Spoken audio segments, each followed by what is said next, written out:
Cómo vivir la palabra con el Padre Pablo Antonio Méndez.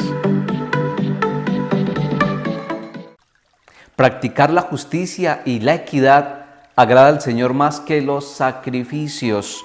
Buen día, querida familia. Viernes 22 de enero y les quiero compartir el Evangelio para este día, tomado del capítulo 3, versículo 13 al 19 de San Marcos.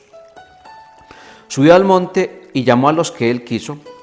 Cuando estuvieron junto a él, creó un grupo de 12, para que estuvieran con él y para enviarlos a predicar, con poder de expulsar los demonios.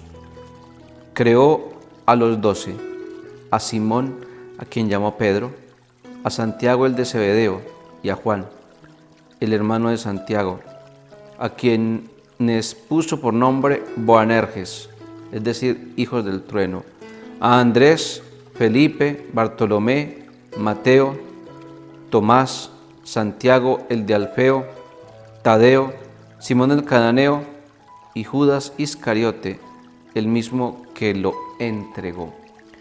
Palabra del Señor, gloria a ti, Señor Jesús. 3 lecciones quiero compartir con ustedes hoy de este llamado tan hermoso que Jesús hace a los apóstoles. Primero, el llamado es un camino. Dice aquí el texto hermosamente que mientras subía a la montaña, Jesús fue llamando. Es decir, mientras iba de camino, Jesús fue llamando. Es decir, mientras iba de recorrido, Jesús fue llamando. Es decir, el llamado es un acompañar a Jesús en ese camino. Y ese camino de acompañamiento a Jesús implica, dice aquí el texto, que era de su vida, o sea, implica esfuerzo. Vamos a tener dificultades, vamos a tener tropiezos, no va a ser fácil, hay que darlo todo, hay que arriesgar muchas cosas, hay que abandonar muchas cosas. Eso implica el llamado, acompañar a Jesús en ese camino que no es fácil, requiere de entrega, sacrificio y esfuerzo. Pero también el llamado implica estar siempre en camino.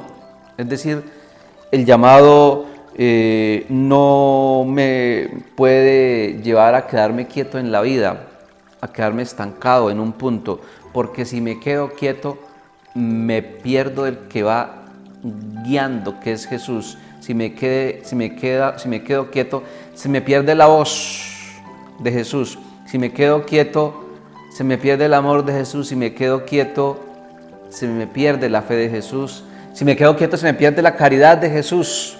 Si me quedo quieto, se me pierde la alegría, la esperanza, la misericordia de Jesús. El llamado es un acompañar a Jesús, ir con Jesús en ese camino.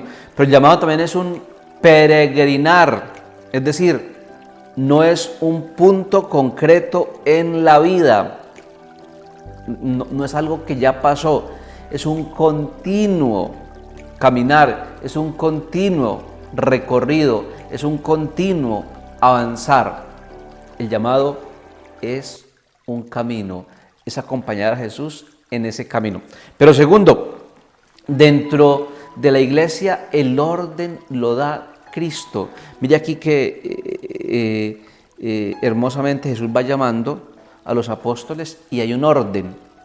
También en el mundo cuando se nombra a personas para un cargo, como que se tiene en cuenta un orden, a veces se tiene en cuenta la antigüedad de la persona para el cargo, para ascenderlo en el cargo, a veces se tiene en cuenta los títulos profesionales, a veces se tiene en cuenta la familia, a veces se tiene en cuenta el nombre social o la posición social o la clase también política. En el llamado también Cristo da un orden. ¿Y cuál es el orden? Es un orden nuevo. pero no es de antigüedad, porque mire que Jesús llama primero a Pedro, y no es de antigüedad porque el más antiguo es Andrés. El primer discípulo de Jesús fue Andrés. Recordemos allá el pasaje que leíamos estos días cuando Juan estaba predicando y el primero que escucha la voz y va donde Jesús es Andrés, y él lleva a Pedro, pero Jesús no tiene en cuenta el orden de antigüedad para ir llamando a sus apóstoles. Tampoco el orden familiar, o tampoco tiene en cuenta la familia, porque aquí hay familia, hay dos parejas de hermanos, Pedro y Andrés, Santiago y Juan, y primero llama a Pedro, pero después nos llama a Andrés, para que se tuviera en cuenta que lo llamó por grupitos de familia, ¿sí? Es decir, en el llamado y en el seguimiento de Cristo, el orden lo da Cristo. Dentro de la iglesia, el orden lo da Cristo en su seguimiento. No depende de antigüedad, no depende de títulos, no depende de familias prestigiosas, no depende de posiciones sociales, no depende de movimientos políticos. Es un orden nuevo, el orden querido por Cristo. Por eso no podemos decir dentro de la iglesia, este puede ser, este no puede ser. Ese discernimiento lo da Cristo. El orden lo da Cristo, y Cristo no tiene en cuenta ni antigüedades, ni títulos, ni prestigios, ni colores, ni sabores, ni razas, ni condiciones. Tercero, dentro de la iglesia o dentro del llamado hay variedad, hay diversidad. Es decir, dentro de los discípulos de Jesús, dentro de los apóstoles de Jesús, había de todo. Hay pescadores que quizás no sabían escribir. Pedro, Andrés, Santiago y Juan, pescadores, gente sencilla, humilde, quizás no sabían escribir. Pero también hay doctores de la ley, expertos en Sagrada Escritura. Natanael o Bartolomé era maestro de la ley, y ser maestro de la ley equivale hoy a un doctorado en Sagrada Escritura o más. El maestro de la ley empezaba por allá a los 40 años, era una persona demasiado estudiosa y demasiado erudita en la Sagrada Escritura. Pero también hay gente de izquierda, Simón el Celotes. Los celotes eran un grupo guerrillero de la época, es decir, hay como una especie de guerrillero dentro de los seguidores de Jesús. Pero también hay recaudadores de impuestos. Mateo, ¿quién era Leví? Un recaudador de impuestos.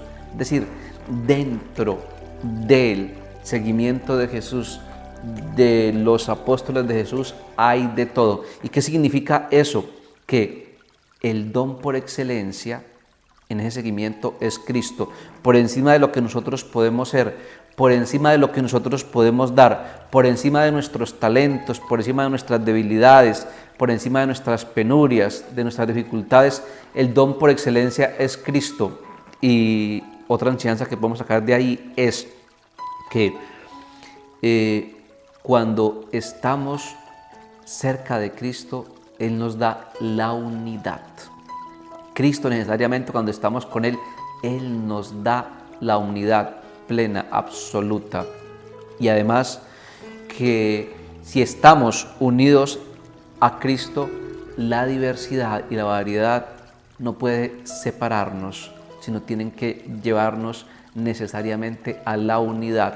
Cuando estamos unidos a Cristo, aunque pensemos diferente, aunque vengamos de familias, de ambientes, culturas, naciones, clases, condiciones sociales, eso no nos puede separar. Eso nos tiene que llevar más al encuentro con Él y a la unidad, a la comunión plena. Querida familia, feliz y bendecido viernes, feliz y bendecido fin de semana, y la bendición de Dios Todopoderoso, Padre, Hijo y Espíritu Santo, descienda sobre todos vosotros.